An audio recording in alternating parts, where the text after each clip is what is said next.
نحمده ونصلي على رسوله الكريم اما بعد فاعوذ بالله من الشيطان الرجيم بسم الله الرحمن الرحيم رب اشرح لي صدري ويسر لي امري واحلل عقدة من لساني يفقهوا قولي۔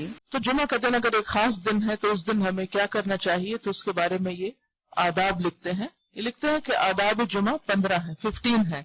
پہلا یہ کہ اس کے لیے جمعرات کے روز اور جمعہ کی رات ہی سے تیاری شروع کر دے، یعنی اس کو امپورٹنس دے عام دنوں کی نسبت اور پہلے سے ہی تیاری شروع کریں۔ اب یہ تیاری جو ہے ذہنی بھی ہونی چاہیے اور روحانی بھی ہونی چاہیے۔ ہم جب کسی کام کی تیاری کرنے لگتے ہیں تو وہ تیاری صرف نہانے دھونے کی حد تک ہی رہ جاتی ہے یا صرف ظاہری چیزوں کی تیاری مقصود ہوتی ہے۔ یہاں بھی انہوں نے خصوصی طور پر کپڑے دھونے اور نماز جمعہ کی ادائیگی کے لیے خود کو تیار کرنے کی بات کی، یعنی نیت کیا ہونی چاہیے کہ مجھے کل جمعہ پڑھنا ہے اور اس کے لیے میں اب سے اہتمام شروع کروں، تاکہ کوئی وجہ ایسی نہ بنے، کوئی چیز ایسی رکاوٹ نہ ہو کہ جو جمعہ کی نماز میں خلل انداز ہو۔ دوسرا، جمعہ کے دن غسل کرے، جیسا کہ صحیحین میں آیا ہے۔ صحیحین کیا چیز ہے؟ بخاری اور مسلم، 2 حدیث کی کتابوں میں یہ روایت موجود ہے جس میں تاکید کی گئی ہے کہ جمعہ کے دن غسل کرنا چاہیے، یعنی نہانا دھونا چاہیے۔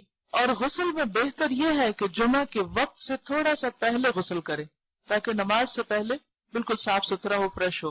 اگرچہ جمعہ کا دن کب سے شروع ہو جاتا ہے؟ جمعرات کے دن کے اختتام سے، یعنی جب سے جمعہ کی رات شروع ہوتی، کیونکہ اسلامی کیلنڈر میں پہلے رات آتی ہے اور پھر دن آتا ہے، یعنی مغرب کے فوراً بعد سے سمجھو کہ آپ جمعہ کے دن میں داخل ہو گئے، اور اس وقت سے لے کے آپ جمعہ کی نماز تک کسی وقت بھی غسل کر سکتے ہیں۔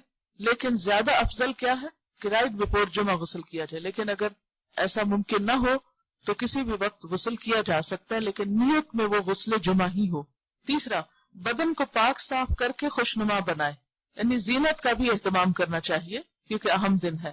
ناخن کاٹے، مسواک کرے، مسواک تو ہر نماز کے ساتھ ہونا چاہیے لیکن خصوصی طور پر اپنی صفائی ستھرائی کا اہتمام، اور تمام فضلات یعنی میل کچیل کو جن کا پہلے ذکر ہو چکا ہے طہارت کے باب میں، ان کو اپنے جسم سے دور کرے، خوشبو لگائے اور اپنے بہترین کپڑے پہنے، یعنی اس دن کا لباس عام دنوں کے لباس سے مختلف ہونا چاہیے، اس دن کو اہمیت دینی چاہیے، اس کا اہتمام کرنا چاہیے۔